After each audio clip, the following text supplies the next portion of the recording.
পাকিস্তানকে চমকে দিয়ে বিশ্বকাপের আগে আয়ারল্যান্ডের জয়। শাহিন আফ্রিদি ৭৭ রান করা অ্যান্ড্রি বালবেইনিকে ফেরান এই পেসার। পরের কাজটা ছিল আব্বাস আফ্রিদির, কিন্তু কার্টিস ক্যাম্পারের সামনে ১১ রান যেন বড় ইস্যু ছিল না। এক বল বাকি থাকতেই পাকিস্তানকে হারিয়ে ঐতিহাসিক এক জয় তুলে নেয় আয়ারল্যান্ড। বিশ্বকাপের প্রস্তুতির শুরুতেই বড় ধাক্কা হজম করতে হলো পাকিস্তানকে। আয়ারল্যান্ডের বিপক্ষে সিরিজের প্রথম ম্যাচেই হারের মুখ দেখেছে বাবর আজমের দল। অধিনায়ক বাবরের ওয়ানডে মেজাজের ব্যাটিং আরও একবার পড়েছে প্রশ্নের মুখে। আরিশদের বিপক্ষে ১৮২ রান তোলার দিনেও হারতে হলো ২০০৯-এর টি-20 চ্যাম্পিয়নদের। অ্যান্ডি বালবেইনির ৭৭ রানের সঙ্গে হ্যারি টেক্টরের কার্যকরী ৩৬ রান আইরিশদের রেখেছিল জয়ের কক্ষপথে। দরকার ছিল ভালো ফিনিশিং।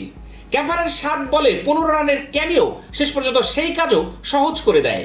পাকিস্তানের বিপক্ষে আয়ারল্যান্ডের জয় ৫ উইকেটে। ডাবলিনের ক্যাসেল অ্যারেনায় টস জিতে আগে পাকিস্তানকে ব্যাট করতে পাঠান আইরিশ অধিনায়ক পল স্টার্লিং। বেশ কিছুদিন ধরেই পাকিস্তানের ওপেনিং জুটি নিয়ে প্রশ্ন ছিল, তবে আজও সেই সাইম আইয়ুব এবং মোহাম্মদ রিজওয়ান জুটি শুরু করেছে পাকিস্তানের ইনিংস। তাতে অবশ্য খুব একটা রান ওঠেনি। ৪ বলে ১ রান করেই বিদায় নেন রিজওয়ান। এরপরেই ক্রিজে বাবর আজম এবং সাইম আইয়ুবের জুটি। দুজনের জুটিতে রান খারাপ ওঠেনি। রান এসেছে ওভার প্রতি ৯ করে, তবে এতে সাইমের কৃতিত্বই বেশি। আউট হওয়ার আগে ১৫৫ এর বেশি স্ট্রাইক রেটে ২৯ বলে তুলেছেন ৪৫ রান। পাকিস্তানকে বড় স্কোরের ভিত দিয়েছে সেই ইনিংসটি। ৯২ রানে তার আউট হওয়ার পর বাবর তুলে নেন ক্যারিয়ারের ৩৪তম টি-২০ 50। তবে এমন ইনিংসেও সমালোচনা এড়ানো যায়নি।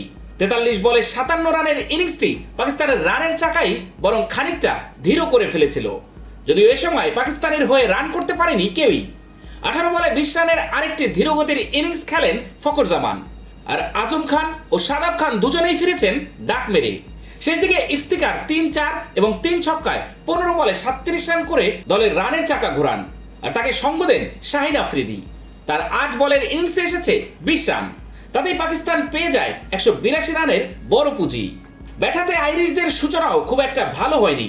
দলীয় ১৪ রানে নাসিম শাহের বলে পল স্টার্লিং আর ২৭ রানে আব্বাস আফ্রিদির বলে আউট হন লকরান ডাকার। এরপরেই টেক্টরকে নিয়ে দারুণ এক জুটি করেন ম্যাচ সেরা বালবেইনি। পার হয় দলীয় ১০০ রান। হ্যারি টেক্টর ফিরে যান ১৩তম ওভারে। স্কোরবোর্ডে তখন ১০৪ রান। আয়ারল্যান্ডের জন্য জয় তখনও দূরের বাতিঘর।